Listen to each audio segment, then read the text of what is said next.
বাঙালির ভাষাতে জড়ো করে আনি সব, থাকো সেই আশাতে।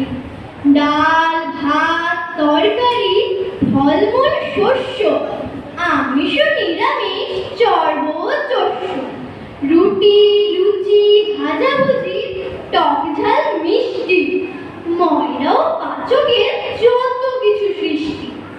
আর যাহা খায় লোকে স্বদেশে ও বিদেশে, খুঁজে পেতে আনি খেতে নয় বড় সিধেসে। জল খাই দুধ খাই খাই যত পানীয়, জ্যাঠা ছেলে বিড়ি খায় কান ধরে টানিও। ফল বিনা চিড়ে দই